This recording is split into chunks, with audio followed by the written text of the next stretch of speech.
Hello guys, good evening. क्या आपको audio video अच्छे से सुनाई दे रहा है, दिखाई दे रहा है क्या? एक बार फटाफट सर को बता दो। And if yes then we can start with our revision session. चलो फटाफट फटाफट मुझे थम्स अप दे के बता दीजिएगा कि क्या आप लोगों को सब कुछ परफेक्ट है ना? यस, एकदम सही है सर, ऑल गुड।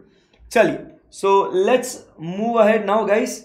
हम लोग एक बहुत ही इंपॉर्टेंट डिस्कशन करे थे। हम लोग EOQ, non EOQ, with discount, without discount के बारे में हम लोग बातचीत करे थे और काफ़ी मज़ा भी आया था। पूरे फॉर्मेट्स हमने समझ लिए थे और ऐसी पूरी पूरी उम्मीद कर रहा हूँ कि आप सब ने क्या करा होगा, आप सब ने अच्छे से उन क्वेश्चंस को सॉल्व करा होगा और एनुअल डिमांड, ऑर्डरिंग कॉस्ट या carrying cost per unit per annum, इन सब को आपने बहुत अच्छे से कैलकुलेट करा होगा।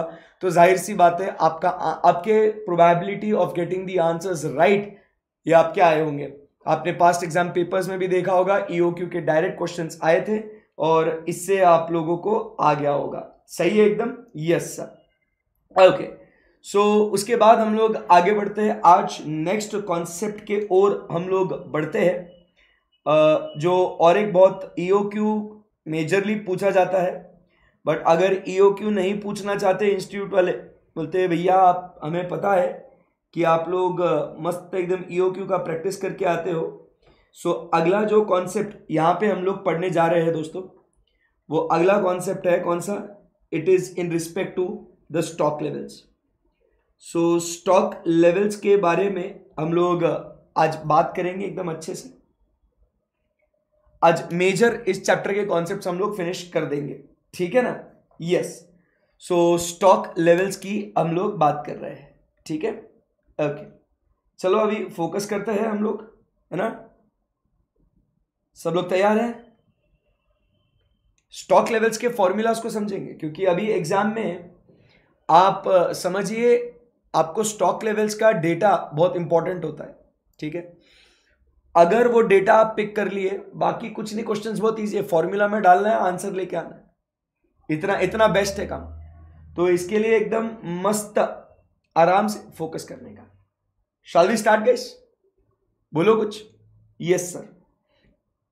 चलो, सो स्टॉक लेवल्स के बारे में अभी हम लोग डिस्कशन करते हैं। तो सबसे पहले जो स्टॉक लेवल हम लोग ने ऑलरेडी डिस्कस कर लिया था वो था रीऑर्डर लेवल। तो रीऑर्डर लेवल के मालिक दो फॉर्मूलाज थे। क्या आप लोग बता सकते हो वो दो फॉर्मूलाज? आपको याद है क्या वो दो फॉर्मूलाज? चलिए बता दीजिएगा, दो फॉर्मूलाज कौन से थे रीऑर्डर लेवल के? सर एक हम बहुत अच्छे से जानते हैं, बहुत इजी था ये।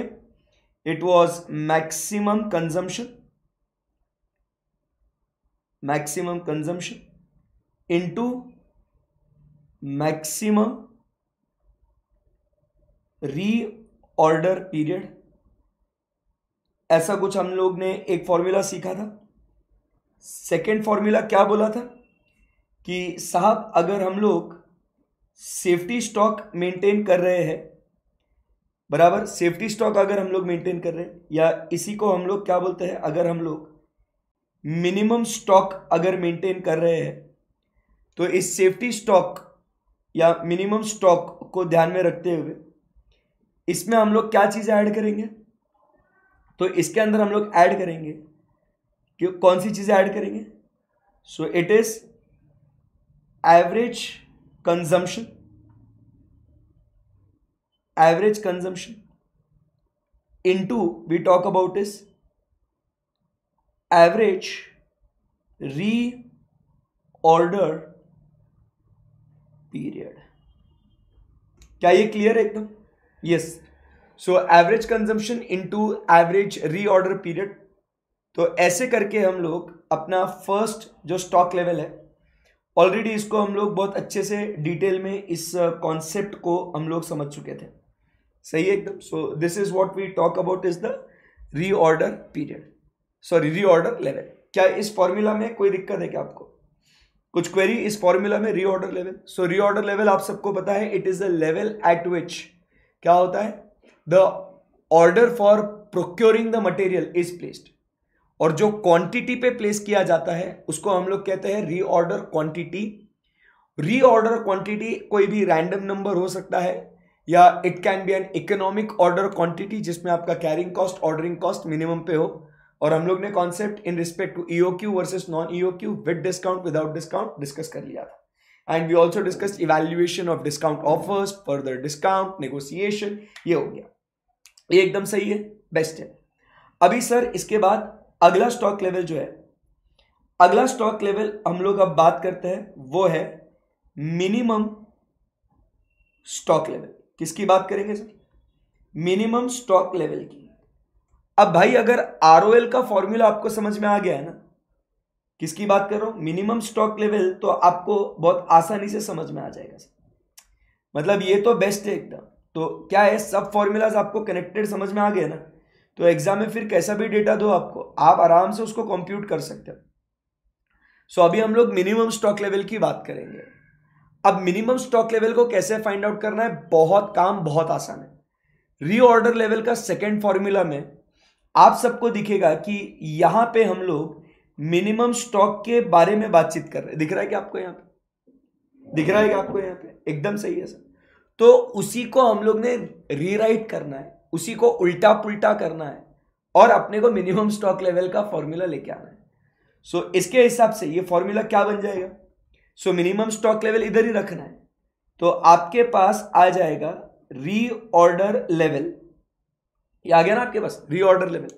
अब यहां से एवरेज कंजम्पशन को क्या करना है अपने को उसको इस बाजू लेके आ जाना है उसको। सो ये इस बाजू आ जाएगा तो माइनस करेंगे। सो आरओएल माइनस क्या करेंगे sir? ROL minus average consumption. Sir इतना easy, average consumption into average reorder period, एकदम बेस्ट है सर। बोलो कुछ। So average consumption into what? Average reorder period, ऐसा कुछ हम लोग ने बातचीत कर ली थी। सो इसको माइनस करेंगे और अपने को क्या मिल जाएगा? मिनिमम स्टॉक लेवल का फॉर्मूला मिल जाएगा। अब रीऑर्डर लेवल हो गया सर, मिनिमम स्टॉक लेवल हो गया, और मिनिमम स्टॉक लेवल का फॉर्मूला तो बहुत बहुत बहुत आसान है। अब यहां से आगे बराबर। सो अब यहां से आगे बढ़ते हैं बराबर। तो अब हम लोग नेक्स्ट स्टॉक लेवल की बात करेंगे। वो स्टॉक लेवल कौन सा है? Maximum stock level. किसकी बात करेंगे? Maximum stock level. अभी इसमें जरा ध्यान देना, मैक्सिमम स्टॉक लेवल का कॉन्सेप्ट आपको समझो, फॉर्मूला बस लर्न करके मत जाना, इसका लॉजिक समझो तो आपको समझेगा। मैक्सिमम स्टॉक लेवल की जो बात हो रही है ना, मेरे को अभी पढ़ाने देना, ठीक है ना? अभी सर को ज्ञान मत दो, ठीक है? अभी सर को पढ़ाने दो बेटा, अच्छा बच्चा है ना मेरा? Yes sir. सो अब हम लोग बात कर रहे हैं मैक्सिमम स्टॉक लेवल की। So what is this maximum stock level? Try to understand. अब मैक्सिमम स्टॉक लेवल मतलब अपन क्या कहते हैं कि इधर इधर ध्यान देना, ये मैक्सिमम है। मतलब इमेजिन करो कि अपना जो रूम है ना वो स्टोर रूम है, और अपने को डिसाइड करना है कि this is the max level, this is what is the max level, this is what is the max level. इसके ऊपर अपने पास स्टॉक नहीं आना चाहिए कि कितना होना चाहिए, क्योंकि आप समझो अगर मेरे पास उससे ज्यादा अगर मटेरियल आ गया ना भाई, तो क्या हो जाएगा? मेरे को रखने की जगह नहीं होगी। समझ रहे? मेरे पास रखने की जगह नहीं होगी। सो अभी हम लोग इस समय पे ये डिस्कस कर रहे हैं कि अपने पास max to max at the most कितना स्टॉक होना चाहिए। सही है एकदम। सो हम लोग बात कर रहे हैं, वो क्या कर रहे हैं अपन यहां पे? We are talking about maximum stock level. Correct है एकदम? Yes sir. So maximum stock level की जब बात करते हैं तो कहानी कैसे शुरू होती है, आइए समझते हैं। जैसे दोस्तों यहां पे अभी आप देखोगे एक लेवल हम लोग ने सेट करा था, वो कौन सा लेवल है? That is reorder level. सही है एकदम? Yes sir. अब मुझे मैक्सिमम तक पहुंचना है। सो रीऑर्डर लेवल पे क्या हुआ था, हमारे पास ऑलरेडी एक स्टॉक था ना, पड़ा हुआ था। फॉर्मूला पे ध्यान देना, इस लेवल पे कुछ क्वांटिटी अपने पास पड़ी होंगी ना, रीऑर्डर लेवल पे क्वांटिटी कुछ, यहां पे कुछ क्वांटिटी है या नहीं है? चलो यस और नो बताओ। चलो कुछ क्वांटिटी होगी कि नहीं होगी रीऑर्डर लेवल पे? मेरे को मैक्स लेवल कि कितना मेरे इस रूम में कितना मेरे को होना चाहिए, क्या मुझे एक बात बताइए, कुछ क्वांटिटी इस आरओएल पे कुछ क्वांटिटी होगी नहीं होगी? कम ऑन चलो अब बोलो। यस सर होगी, क्वांटिटी होगी। अब ये क्वांटिटी मतलब इस आरओएल इस लेवल पे आपने क्या करा, आपने ऑर्डर प्लेस करा। सो जब आपने ऑर्डर प्लेस करा तो अब हम लोग प्लस करेंगे इसके अंदर। ऑर्डर आपने प्लेस करा तो आपके पास ऑर्डर आया। सो आपके पास क्या आया, जो आपने क्वांटिटी मंगवाई वो सही है एकदम। Yes sir. तो अपन यहां पे प्लस करेंगे क्या दोस्तों, यहां पे हम लोग प्लस कर लेते हैं प्लस आर ओ क्यू, जो क्वांटिटी आई, तो मैं ऊपर जा रहा हूं, अभी ऊपर जा रहे हैं अपन। So R O L plus R O Q, ये यहां पे आ गया ये।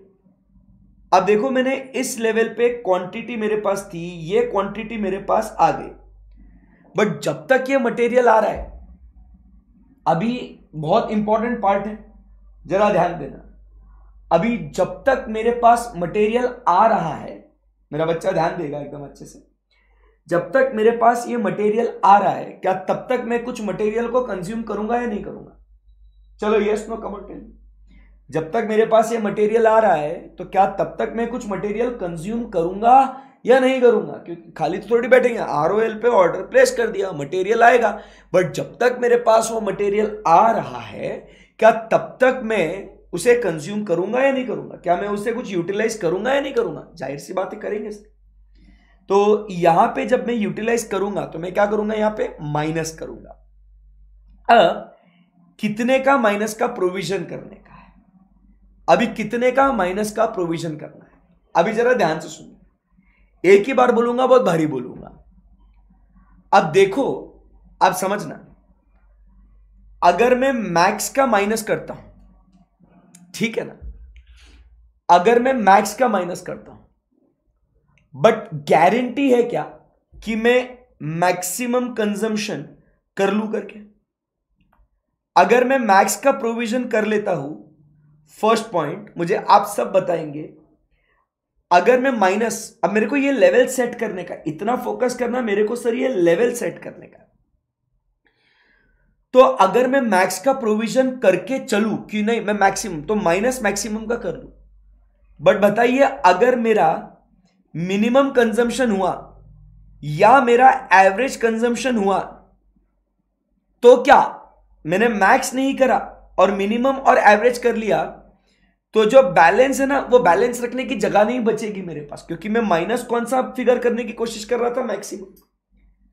तो मेरे पास जगह ही नहीं बचेगी। You getting my point? Yes sir. Second point आप समझो, अगर मैं एवरेज कंजम्पशन का कर लूं प्रोविजन, तो क्या हो जाएगा?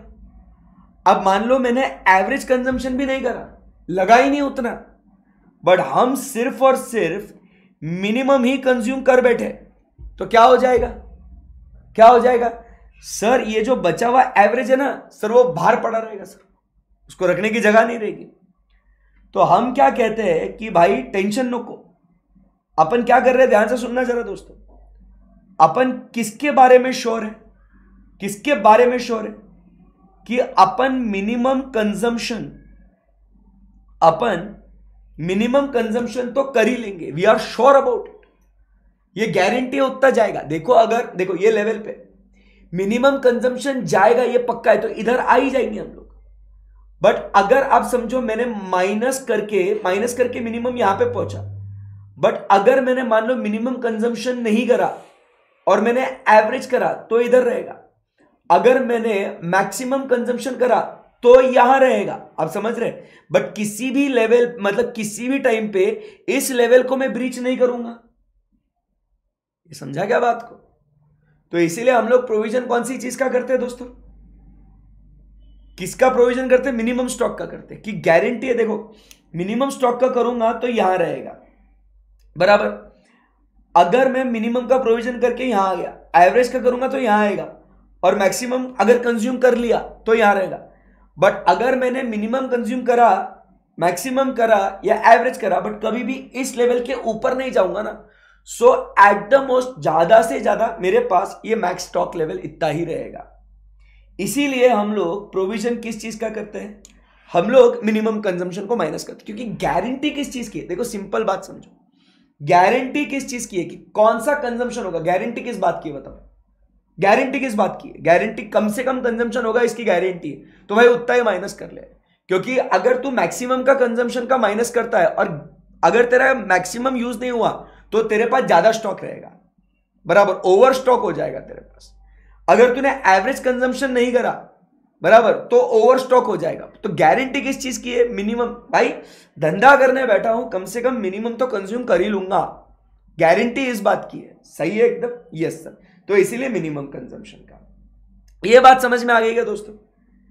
आपको बताना है क्या, ये पार्ट आपको समझ में आएगा, मिनिमम कंजम्पशन क्यों लिया है, यहां पे रटना नहीं है कोई फॉर्मूला, लॉजिक समझना है दोस्तों। उसके बाद मल्टीप्लीकेशन करते हैं, अभी कितने दिनों का प्रोविजन करना है, तो यहां पे हम लोग करते हैं into minimum what, reorder period, minimum what, reorder period, इसका प्रोविजन करते हैं sir, minimum what, reorder period. अब मिनिमम रीऑर्डर पीरियड का क्यों है, अब देखो भाई, मैक्सिमम में दे देगा इसकी गारंटी है, बट अब साला अगर वो सप्लायर जल्दी मतलब इमीडिएट लाके दे दे तो क्या माथे पे रखूंगा क्या उसको मैं? पॉइंट है सर। देखो गारंटी किस चीज की है, वो सर मैक्सिमम में लाके दे ही देगा, उसकी गारंटी है। बट भाई मेरा बच्चा समझ, अगर उसने मुझे जल्दी से 2 दिन में लाके दे दिया, एकदम इमीडिएट डिलीवरी दे दिया, इंस्टेंट, तो मेरे पास रखने के लिए जगह होनी चाहिए ना। सो मैं प्रोविजन करता हूं किस चीज का सर, मिनिमम लीड टाइम का, मिनिमम रीऑर्डर पीरियड का, बराबर है क्या? सही है एकदम, यस सर। तो इसी को ध्यान में रखते हुए अपना फॉर्मूला क्या बन जाता है, मैक्सिमम स्टॉक लेवल का फॉर्मूला क्या बन जाता है, चलो बता दो फटाफट, फटाफट फॉर्मूला बता दो क्या बन जाता है, ROL plus ROQ minus minimum consumption into minimum reorder period. Clear है एकदम बात? If yes give me thumbs up, we go ahead. चल, लॉजिक समझ में आया, ऐसा फॉर्मूला क्यों बना करके। अब अगर लॉजिक समझ में आ गया है तो जरा कुछ करेंगे काम की बात है, और वो काम की बात ये है सर ROQ के बारे में। आपको ध्यान देना है यहां पे, सब लोगों को क्या कहते हैं हम लोग, यहां पे हम लोग एक नोट लिखेंगे, एक बेहतरीन इंपॉर्टेंट नोट। वो नोट ये है, वो कहता है फर्स्ट, ध्यान से सुनना, फर्स्ट नोट अलग तरह से लिखता हूं, नोट को इज्जत देंगे। सो फर्स्ट आप ध्यान से सुनना, फॉर्मूला जो है, formula includes ROQ and not EOQ। समझा क्या बात? क्योंकि आप समझिए बात को दोस्तों, कि बहुत सी बार क्वेश्चंस में आपको EOQ भी दिया जाता है और ROQ भी दिया जाता है, और आपको बोला जाता है कि find what max stock level. उस समय पे बच्चा इमोशनल होके वहां पे EOQ ले लेता है, समझे बात को? सो अपना फोकस क्या होना चाहिए, you have to read the formula, retain the formula and clearly understand that the formula includes ROQ and not EOQ। Clear है एकदम बात? Yes sir. उसके बाद व्हेन क्वेश्चन, अभी ये क्वेश्चंस की बात है जो आप जब खुद से सॉल्व करेंगे तो इसमें ये बातें आपको बहुत अच्छे से ध्यान में रखनी है।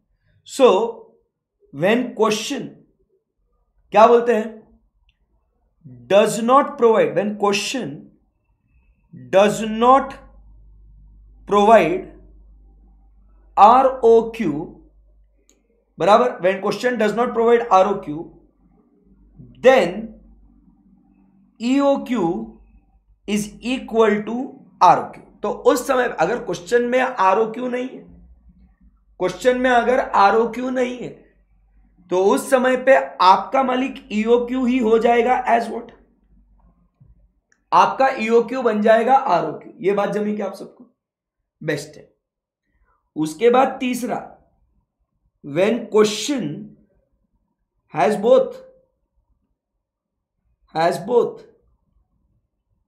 ROQ एंड EOQ, तो क्या करेंगे हम लोग? सिंपल सी बात है सर, करना क्या है? Consider ROQ। क्लियर है एकदम? सो ये बात आपको बहुत अच्छे से, ध्यान से, सावधानी से एग्जाम में आपको एकदम नोट करना है, ध्यान में रखना है। क्योंकि क्या होता है, सिली मिस्टेक सर यही हो जाती है। बराबर, कॉन्सेप्ट्स बहुत इजी होते हैं, हम लोग इसको बेसिक फॉर्मूला लगा के इसको सॉल्व कर सकते हैं, बट ये छोटी छोटी बातें जो है ना, ये अपने को ट्रिक कर जाती है। क्लियर है एकदम? Yes sir. सो क्या हम लोग यहां से आगे बढ़ सकते हैं मालिक? बोलना पड़ेगा आप सबको। Yes sir, absolutely yes. चलिए, सो अब हम लोग बात करते हैं फोर्थ लेवल पे चलते हैं। चलिए, यहां पे कुछ क्वेरी नहीं है ना, बता दो।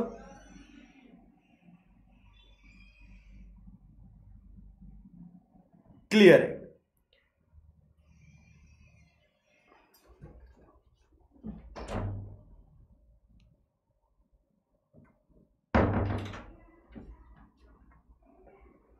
चलो, अब यहां से अपना नेक्स्ट जो फॉर्मूला है वो है एवरेज स्टॉक लेवल। किसकी बात करेंगे अपन? एवरेज स्टॉक लेवल की। So what's the formula for average stock level ना? चलो, this is the best formula, एकदम सिंपल है एकदम। एवरेज स्टॉक लेवल के लिए फॉर्मूला क्या है अपने पास अभी? सो इसके भी दो फॉर्मूलाज है। फर्स्ट फॉर्मूला एकदम बेस्ट है, आपका दिल खुश हो जाएगा, वो है minimum stock level,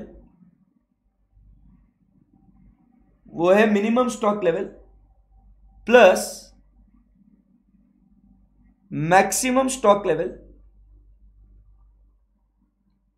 minimum stock level plus maximum stock level, and average लेने का है बाबा, तो क्या करने का उसको? Divide by 2। So this is the best, easiest, simplest formula. अब देखो, ये सारे फॉर्मूलाज ध्यान में रखना है। एग्जाम में क्वेश्चंस में क्या करते हैं ना, आपको अब आपका दिमाग बहुत विकसित हो चुका है, आपने बहुत सारे वैरायटी ऑफ प्रॉब्लम्स अपने बहुत सॉल्व करे हैं, तो आपको अभी क्या होता है ना, एक सिंपल ये चीजें अभी बस थोड़ा सा ये रिफ्रेश हो गया ना मेमोरी, बहुत ईजी है रे मालिक।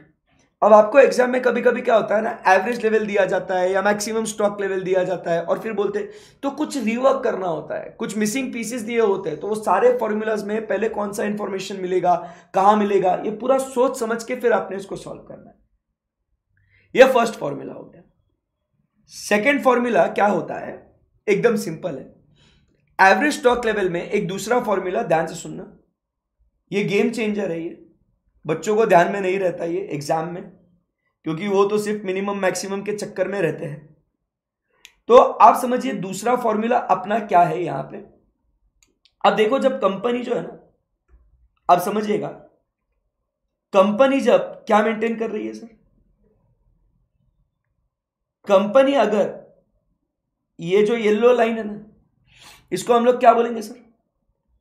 कंपनी अगर सेफ्टी स्टॉक मेंटेन कर रही है, तो ये इतना सेफ्टी स्टॉक हमारे पास हर घड़ी हर समय रहेगा, ये सेफ्टी स्टॉक। तो सेफ्टी स्टॉक के ऑन एन एवरेज हम लोग through out the year carry कर ही रहे ना, है कि नहीं? बोलो यस और नो? Yes sir.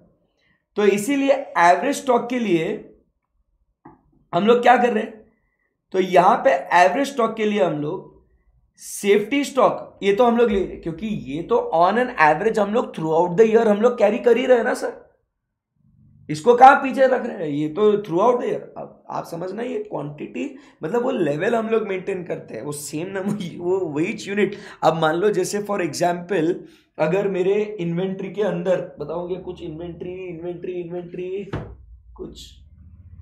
कुछ नहीं है, छोड़ो। तो भाई आप समझिए वो चेंज होते जाएगा, बट वो लेवल, वो उतना स्टॉक हम लोग मेंटेन करके रखेंगे। सो वो क्वांटिटी ऑन एन एवरेज हम लोग through out the year maintain करेंगे। फिर उसके बाद कुछ आएगा यूज करेंगे, कुछ आएगा यूज करेंगे, तो फिर उसमें opening plus closing divided by 2। So add जो होगा वो ईओक्यू होगा, एंड में बचेगा zero of what we had. So इसीलिए it is half of EOQ या ROQ as the question states. तो इसीलिए फिर जितना ऑर्डर किया है वो हम लोग लेंगे हाफ ऑफ ROQ। समझा क्या बात को? सेफ्टी स्टॉक मतलब यस मिनिमम स्टॉक जितना हम लोग through out the year carry कर रहे हैं। सो ये अपना जो है ना मालिक, ये दूसरा फॉर्मूला अपना बन जाता है। So these are the two formulas for average stock level. I hope it is crystal clear. Then we go ahead and the last formula, खत्म स्टॉक लेवल्स। ऐसा 5 फॉर्मूलाज आपको 5 लेवल निकालने हैं, 5 नंबर मस्त घर पे लेके आ जाने हैं आपने को। कौन बोला रे कॉस्टिंग डिफिकल्ट है? हाँ, नॉनसेंस। बहुत इजी है रे, कॉन्सेप्चुअल क्लैरिटी, फॉर्मूला समझो, ठीक है ना। मेजरली प्रॉब्लम बच्चों का क्या होता है, देखो प्रॉब्लम्स को सॉल्व करना जरूरी है। वहां पे हम लोग जहाँ रेगुलर क्लास में, फास्ट ट्रैक क्लास में हम लोग उसको डिटेल में प्रॉब्लम को कैसे रीड करना, एनालाइज करना, उसको स्टडी करते हैं हम लोग, उसमें कोई प्रॉब्लम नहीं है। बट पहले ये फॉर्मूला क्यों आए, उसका लॉजिक क्या है, कैसे बने, ये समझना बहुत जरूरी है।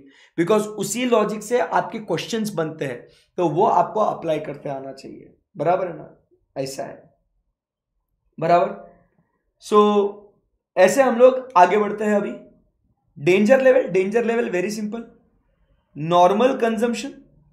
नॉर्मल कंजम्पशन मतलब एवरेज कंजम्पशन जो आप करते हो, बराबर, इनटू व्हाट, क्वेश्चन में आपको दिया होगा into lead time for emergency purchases. Into what? Lead time for emergency purchases.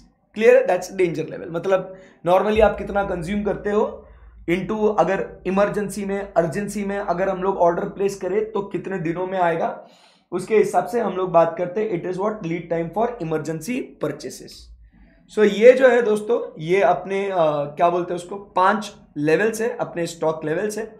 उसके आपको क्वेश्चंस एग्जाम में आएंगे और खत्म। It's so easy. सही है एकदम? Yes sir. अब देखना एग्जाम में एक मोस्ट इंपॉर्टेंट पॉइंट जो आपको और कंफ्यूज कर सकता है क्वेश्चंस के अंदर, वो क्या है मैं आपको बता दूं कि भाई ये हो सकता है कि आपको है ना सिर्फ एक ही लेवल दिया है, आपको एवरेज ही दिया है, और आपको फिर फाइंड आउट करना है, मान लो ROQ, मिनिमम स्टॉक लेवल या कुछ ऐसे आपको कुछ फाइंड आउट करना है। बट एक ही आपको दिया गया है सिर्फ एवरेज कंजम्पशन, या आपको सिर्फ एक ही लीड टाइम दिया है। तो ऐसे केस में आपने एकदम अच्छे से ध्यान में रखना है कि मिनिमम भी वही है, एवरेज भी वही है, मैक्सिमम भी वही है। अगर आपको सिर्फ एक कंजम्पशन का फिगर दे रखा है ना, सो आपने इतना ध्यान में रखा है कि अगर एक ही चीज आपको दे रखी है तो मिनिमम भी वही है, एवरेज भी वही है और मैक्सिमम भी वही है आपका। क्लियर है एकदम? Yes sir. सो ये आपको ध्यान में रखना है। क्लियर है एकदम? सही है एकदम, बेस्ट है। चलिए फिर यहां से आगे बढ़ते हैं। स्टॉक लेवल का कॉन्सेप्ट होने के बाद we move on to the next concept, concept number 4। उम्मीद कर रहा हूं कि ये सारी जो समरीज है फॉर्मूलाज की आप नोट कर रहे होंगे। सही है एकदम? अभी इसके अंदर कुछ बेसिक कॉन्सेप्ट बचता है सर, जो क्वेश्चंस में काम में आता है, वो है आपका इनपुट आउटपुट रेशियो। चलो फटाफट बोल दो आप। ये मतलब क्या ही पढ़ा हूं यार, इनपुट आउटपुट रेशियो। क्या बोल रहे हैं अपन इनपुट आउटपुट रेशियो में? हम लोग बचपन में पढ़े थे कि output is dependent upon what? Input, बराबर। सो देयरफॉर अपना ये इसका इक्वेशन क्या बनेगा मालिक, फॉर्मूला क्या बनेगा इसका? सिंपल सी बात है, input divided by output. This is input output ratio. Costing में ये वाला फॉर्मूला यूज कर, equation is equal to, very good, input divided by output. So this is your input output ratio, बराबर। इसका अर्थ ये हुआ, ये जो है ना, ये इनपुट आउटपुट रेशियो कौन से क्वेश्चंस में काम में आता है? देखो वो आपको बोलेंगे एग्जाम में एनुअल डिमांड निकालना है, बट आपको क्या बोलेंगे कि input output ratio is equal to 3:2, सही है ना। और आपको बोलेंगे हमारा आउटपुट इतना इतना है, एनुअली इतना इतना हमारा आउटपुट है, निकालो ये हो क्यों। और इनपुट आउटपुट रेशियो बोलेंगे 3:2 है। सो बच्चा बोलेगा यार इन्होंने तो आउटपुट का डिटेल्स दिया है और सर ने तो ईओक्यू फॉर्मूला में बोला था कि अपने को annual demand of raw material वो कंसीडर करना है, बट सर यहाँ पे तो उन्होंने आउटपुट दिया और इनपुट आउटपुट रेशियो दिया है, तो यार हम लोग कैसे करेंगे इसको। तो उस समय पे ये इनपुट आउटपुट रेशियो काम में आता है और वहां पे हम लोग क्या कहते हैं, इसका मतलब ये होता है for every 2 units of output 3 units of input is required। आई बात समझ में। सो ऐसा है, अगर आपको वो इनपुट आउटपुट रेशियो, सर बहुत सही है, अगर ये इनपुट आउटपुट रेशियो अगर आपको दिया 110%, अगर आपको ऐसा दिया 110%, तो इसका मतलब क्या होगा 100% आउटपुट के लिए, that is for every 100 units, 100 units of output अपने को 110 यूनिट्स ऑफ इनपुट चाहिए, समझे। तो ये कॉन्सेप्ट आपको किसके लिए काम में आता है, फॉर कंप्यूटिंग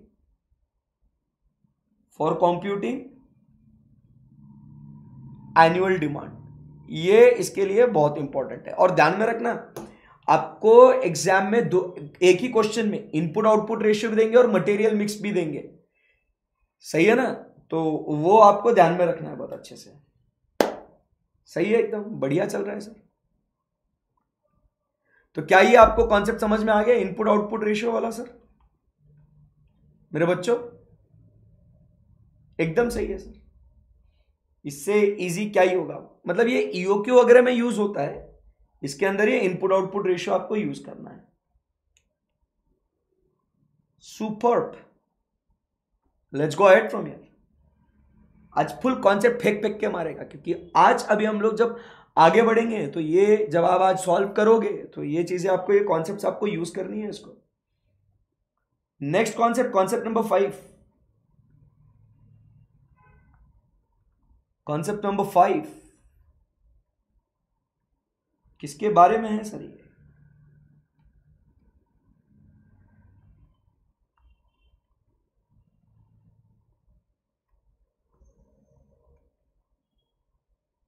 कॉन्सेप्ट नंबर 5, ये भी कभी इच्छा हो गई ना इंस्टीट्यूट की कि चलो यार बाकी का पेपर बहुत डिफिकल्ट निकाल लिए हैं, तो अपने ही बच्चे हैं, अपने ही गांव वाले तो ये आपको क्वेश्चन एक देते हैं जो है एबीसी एनालिसिस के ऊपर। अपने गांव वाले, ये बच्चा मेरा ही है। तो एक कॉन्सेप्ट आता है एबीसी एनालिसिस, जो इन्वेंट्री कंट्रोल करना है, तो ये डिस्क्रिमिनेटिंग कंट्रोल, डिस्क्रिमिनेटिंग बराबर, डिस्क्रिमिनेटिंग भेदभाव करने वाला, या इसको हम लोग कहते हैं सिलेक्टिव कंट्रोल। कौन सा कंट्रोल? सिलेक्टिव कंट्रोल वाला कॉन्सेप्ट जो है ना वो यूज करता है। सो ये डिस्क्रिमिनेटिंग या सिलेक्टिव कंट्रोल वाला एक कॉन्सेप्ट है ये, जिसके अंदर हम लोग को क्या होता है ना कि ये अपना टोटल एक स्टोर है, ये इन्वेंट्री है, ठीक है। सो दिस इज द स्टोर, और इस स्टोर के अंदर ये आपका टोटल जो है ये टोटल इन्वेंट्री है ये, ठीक है। सो इधर क्या करते हैं, एज द नेम सजेस्ट, इस पूरे इन्वेंट्री को 3 हिस्सों में बांटते हैं अपन। वो 3 हिस्से कौन से? ए, जाहिर सी बात है, as the name suggest A, B and C, ऐसा 3 हिस्सों में बांटते हैं। सर ये एबीसी टफ लगता है मुझे। अरे बहुत वाहियात चीज है भाई, टफ क्या है, इसको बांटना है बस 3 कैटेगरी में। टोटल इन्वेंट्री जो आपको 100% दिया है, 2 बातें होती है, एक तो क्वेश्चन में आपको बोला जाता है कि इस हिसाब से क्लासिफाई करो, या आप इस जो स्टैंडर्ड है उसके हिसाब से करो। तो ए में क्या होता है आप समझिए, 70% जो वैल्यू वाले होते हैं ना यूनिट्स, 70% वैल्यू वाले हैं, बराबर 70% इन वैल्यू, बट उनका सिर्फ 10% क्वांटिटी। मतलब क्या 70% क्या बोल रहे हैं अपन, 70% value but only 10% quantity. That is to say जो हाई इन वैल्यू है बट लो इन क्वांटिटी है उसको हम लोग कैटेगराइज करते हैं इनटू व्हाट, ए। और दूसरा जो है वो क्या है सर, लास्ट में जो है 10% वैल्यू वाली चीज है बट उसका 70% क्वांटिटी है, उसको हम लोग कहां डाल देते हैं सर, उसको हम लोग डालते हैं इन व्हाट, सी कैटेगरी, बराबर। वो सारे सी है, बराबर, क्लियर है एकदम। और फिर उसके बाद जो बैलेंस बचता है, बैलेंस कितना बचता है सर अपना, 20%। So that comes into what, B category. तो पहले आपने एग्जाम में ए कैटेगरी पहले क्यूमुलेटिव में ए डाल देना वैल्यू के हिसाब से, ऐड करते जाना करते जाना करते जाना, फिर उसके बाद रिवर्स में जाके सी करते जाना और फिर जो बैलेंस बचता है उसको आके बन करके B B B B B B लिख के जाना और फिर समरी बना देना, ए में ये आते, बी में ये आते और सी में ये आते, खत्म हो गई बात। सही है एकदम, समझा गया। सो ये एक इंपॉर्टेंट है, एग्जाम में अच्छा खासा 5 नंबर का क्वेश्चन आता है, आरटीपी में भी दिया हुआ है। सो काफी अच्छा और इजी है ये, ठीक है, बोलो आया ना। सो this is concept number 5, ABC analysis, जो डिस्क्रिमिनेटिंग कंट्रोल बराबर सिलेक्टिव कंट्रोल ये यूज किया जाता है। Very simple. तो आपको पहले टोटल अमाउंट निकालना है, 100% लेना है, फिर परसेंटेज का कॉलम बनाना है, परसेंटेज के कॉलम में पूरा परसेंटेजेस लिखना है, फिर हाईएस्ट परसेंटेज ढूंढना है, फिर नेक्स्ट हाईएस्ट, मतलब आपको जाना है कौन से इसमें, डिसेंडिंग ऑर्डर में। तो डिसेंडिंग ऑर्डर में सम अप करते जाना, जहां आपको दिखा 70% वैल्यू हुआ वहां रुक जाना, फिर डिसेंडिंग ऑर्डर में स्लोएस्ट टू लार्जेस्ट में जाना, जहां 10% क्यूमुलेटिव में हो गया वहां रुक जाना, बीच का बचा हुआ बी लिख देना। सही है, ओके। नेक्स्ट कॉन्सेप्ट की ओर चलते हैं सर। अगला कॉन्सेप्ट,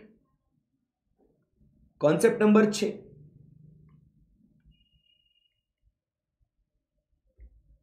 कॉन्सेप्ट नंबर 6, ये भी एक बहुत बढ़िया कॉन्सेप्ट है, FSN एनालिसिस। दैट इज आपको बताना है whether inventory is fast, slow और whether inventory is non moving. इच्छा हो गई तो इस पे भी कभी कभी क्वेश्चन आ सकता है, इच्छा हो गई तो कभी कभी इस पे भी क्वेश्चन आ सकता है। और अगर आप ये पढ़ के नहीं जाओगे तो आप समझ रहे तेरा एग्जेम्पशन चला जाएगा, इसमें क्या चला जाएगा, तेरा पूरा एग्जेम्पशन चला जाएगा। तो इसीलिए इसको पढ़ना पड़ेगा। So that is FSN analysis. अब कोई पर्टिकुलर, आप समझिए बात को, इन्वेंट्री वो फास्ट है या स्लो है, ये किस बेसिस पे हम लोग डिसाइड करेंगे। मतलब इन्वेंट्री आ रही जा रही, कितना, मतलब ये इन्वेंट्री कैसा है अपने पास, फास्ट, स्लो, नॉन मूविंग, कैसा है ये इन्वेंट्री। सो इन्वेंट्री आ रही जा रही, अगर बार बार हो रहा है इसको हम लोग कहेंगे इन्वेंट्री फास्ट मूविंग है।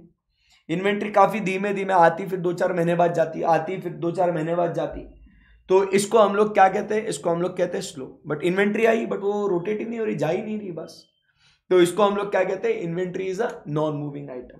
क्लियर है एकदम, यस सर। सो यहां पे इसको फाइंड आउट करने के लिए आप समझिए बात को, इसको समझने के लिए फास्ट है, स्लो है या नॉन मूविंग है, इसको हम लोग कैसे पढ़ेंगे। तो इसके लिए हम लोग को निकालना पड़ता है एक ratio, that is inventory turnover ratio. क्या बोलते हैं sir, inventory turnover ratio, या इसी को एग्जाम में आपको पूछा जाता है as what, material turnover ratio. क्या ये बात समझ में आ गई आपको, बिल्कुल सही है सर। सो इन्वेंट्री टर्नओवर रेशियो या मटेरियल टर्नओवर रेशियो। सो इसका लॉजिक समझो सर, कैसे निकालेंगे इसको।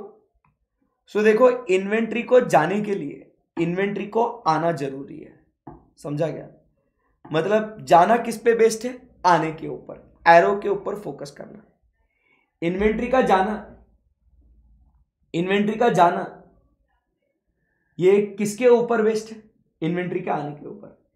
संजू भाई, when goods is perishable what will happen. बेटा अपन ना त्रिशूल बैच में है, अपन रिवीजन कर रहे हैं, ये फर्स्ट टाइमर्स के लिए नहीं है। ऐसे सवाल इस लेवल पे आके पूछना नहीं चाहिए, ठीक है। हम लोग को फास्ट है, स्लो है या नॉन मूविंग है, ये अपने को किस बेसिस पे निकालना है, इन्वेंट्री टर्नओवर रेशियो के बेसिस पे, ठीक है। वो गुड्स के कैरेक्टरिस्टिक के बेसिस पे नहीं डिसाइड करते हैं। मेरे को ऐसा लग रहा है संजू सर, आप जो हो ना, आप फाउंडेशन की एग्जाम अभी दिए होंगे और आप अभी ये लेक्चर अटेंड कर रहे होंगे। बेटा ये प्री रिजल्ट बैच नहीं है, इसमें मैं सिर्फ कॉन्सेप्ट बता रहा हूं, है ना। अच्छा बच्चा है मेरा तो। चलो, सो इन्वेंट्री टर्नओवर रेशियो डिपेंड करता है इन्वेंट्री के आने और जाने के ऊपर। तो जो जा रहा है, बराबर, जो ये जा रहा है उसको हम लोग क्या कहते हैं, जो जा रहा है उसको हम लोग कहते हैं एज व्हाट, आर कंजम्पशन। जो इन्वेंट्री जा रही है, बराबर, जो इन्वेंट्री जा रही है उसको हम लोग कहते हैं एज व्हाट, कंजम्पशन। और जो इन्वेंट्री आ रही है, बराबर, अपने पास एक through out the year inventory जो आ रही है, बराबर, उसको हम लोग क्या कहते हैं, उसको हम लोग कहते हैं एज व्हाट, स्टॉक। बराबर, उसको क्या कहते हैं अपन, वो है अपना क्या, स्टॉक। सही है एकदम, यस सर। सो कंजम्पशन डिवाइडेड बाय स्टॉक, बराबर एकदम, यस सर। तो अभी अपने को इसका कंजम्पशन कैसे निकालेंगे और स्टॉक मतलब कौन सा स्टॉक हम लोग लेंगे उसके बारे में बातचीत करेंगे। समझ में आया आपको। तो फॉर्मूला कैसे बन रहा है आप वो समझिएगा इन्वेंट्री टर्नओवर रेशियो का, बराबर, कि पहले जो आ रहा है, आने के लिए जाना जरूरी है। तो बेस में क्या है, स्टॉक, और जा किस में से रहा है, स्टॉक में से, और क्या जा रहा है, जो हम लोग कंज्यूम कर रहे हैं। So consumption divided by what, stock, best है। तो यहां पे मालिक क्या हुआ, फर्स्ट हम लोग चर्चा करते हैं अबाउट व्हाट, फर्स्ट हम लोग चर्चा करते हैं about how to find out consumption. चलो बच्चों मुझे एक बात बताइएगा, कंजम्पशन हम लोग कैसे निकालते हैं, कंजम्पशन हम लोग कैसे निकालते हैं, how to find out consumption, बराबर। So consumption is equal to what we say is cost of material, क्या बोलेंगे, cost of material consumed. Cost of goods sold नहीं बोलेंगे, वी आर नॉट सेलिंग, हम लोग कॉस्टिंग में है, we are not selling, it is cost of material consumed बोलेंगे। We are talking about consumption, और वो कंजम्पशन होगा कौन सा, रॉ मटेरियल का।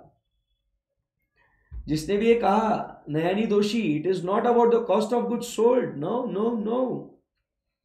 सो cost of material consumed is equal to, ऐसा सिली मिस्टेक नहीं करने का बेटे।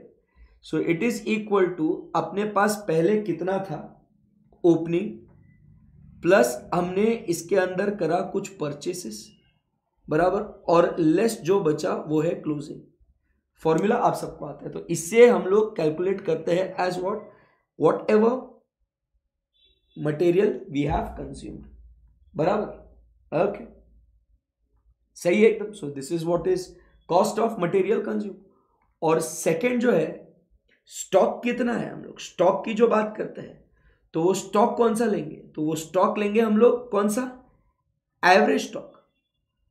अब आप ये पूछेंगे कि सर जी हम लोग ये स्टॉक को एवरेज स्टॉक क्यों लेते हैं, सर हम लोग ये स्टॉक को एवरेज स्टॉक क्यों लेते हैं। लॉजिक एकदम सिंपल है सर, लॉजिक भी समझो, डिवाइड किससे करेंगे हम लोग, एवरेज स्टॉक से।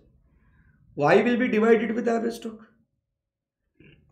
देखो क्योंकि हमारे पास कुछ इन्वेंट्री आई, हमने यूज करी, फिर से हमने रिफिल करी, फिर से यूज करी, फिर से रिफिल करी, फिर से यूज करी, फिर से रिफिल करी, फिर से यूज करी, सही है एकदम। तो क्या मेरे पास ये लेवल का inventory through out the year है, नहीं। क्या मेरे पास ये लेवल का inventory through out the year है, नहीं।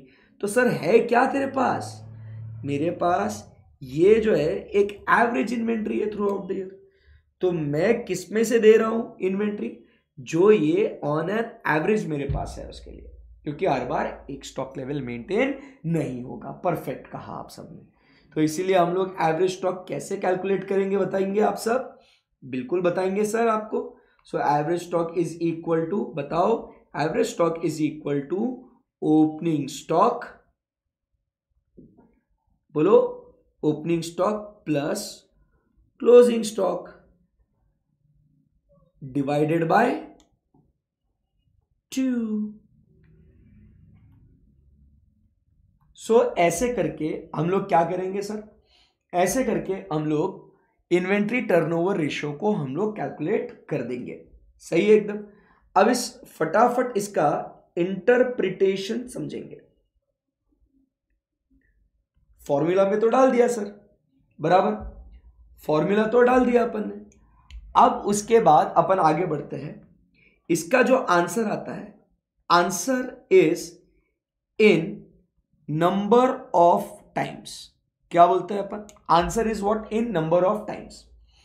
अगर ये नंबर ऑफ टाइम्स, सब लोग ध्यान दीजिएगा, अगर ये आंसर नंबर ऑफ टाइम्स में आता है और ये नंबर ऑफ टाइम्स अगर हाई है, या अगर ये मीडियम है, या अगर ये क्या बोलेंगे इसको, लो है, तो इसको हम लोग कंक्लूड क्या करेंगे?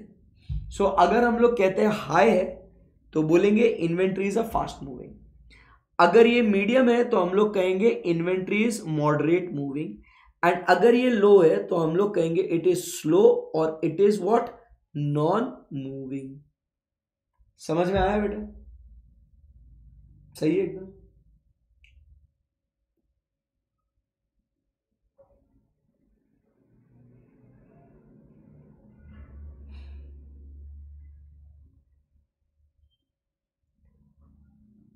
तो बेटा पेरिशेबल, अगर ऐसा उन्होंने बिना कुछ डेटा, संजू भाई, अगर पेरिशेबल का डेटा दिया है उन्होंने और बाकी कुछ ऐसा इन्वेंट्री टर्नओवर रेशियो के लिए डेटा नहीं दिया है, तो अपना लॉजिक बोलता है कि it will be a fast moving, क्योंकि पेरिशेबल आइटम हम लोग ज्यादा समय के लिए होल्ड नहीं कर सकते हैं।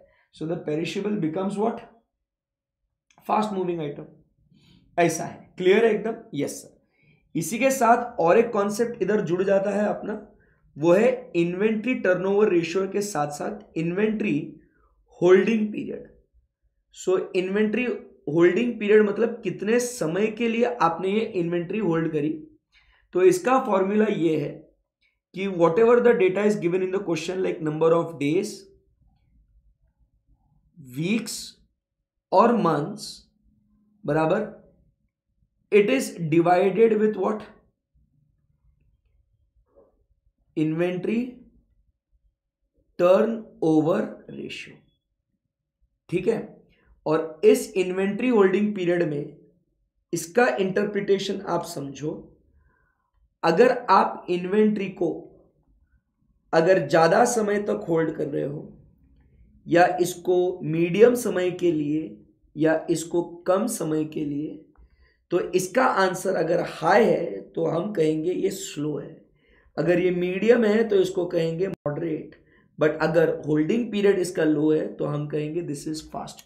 तो जज आप इसके हिसाब से करना कि आप इन्वेंट्री टर्नओवर रेशियो के हिसाब से आंसर निकाल रहे हो, या आप बता दीजिएगा, या आप किसके हिसाब से, बोलो बोलो। यस सर, होल्डिंग पीरियड के हिसाब से। High means about what sir? जो डेटा आपको दिया गया है ना, उन्हीं के हिसाब से कंपैरिजन करना है बेटा। आपको 3 आंसर्स, 3 अलग अलग इन्वेंट्री दी जाएगी, उसके हिसाब से आपने वो कंप्यूट करना है। कंपैरिजन के लिए बेंचमार्क आपको दिया जाएगा।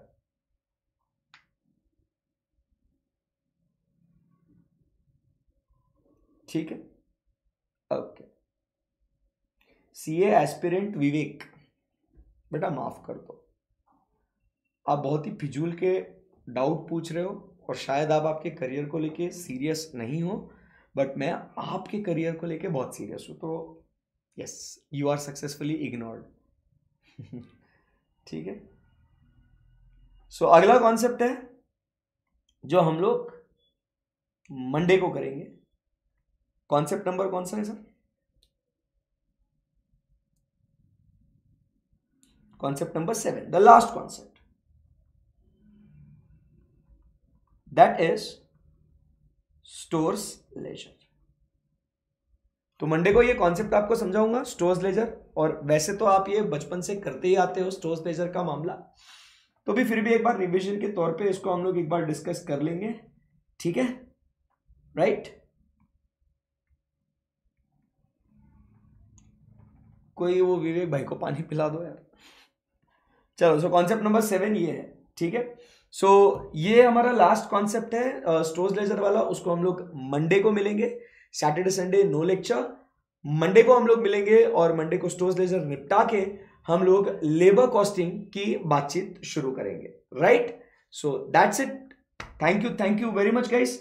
Bye bye, have a great weekend and solve lots and lots of question in respect to material costing. by weekend आपका material chapter complete हो जाना चाहिए, ओके? Yes sir. और बताना चाहूंगा कि जो आपके फ्रेंड्स हैं उनके साथ आप ये वीडियोस जरूर शेयर कीजिएगा। ये लेक्चर्स जो हम लोग ले रहे हैं, please make sure that you share with them, you like, you leave positive comments behind so that it motivates me to work more hard for your good, है ना? So thank you very much guys. Bye bye, have a great weekend, enjoy.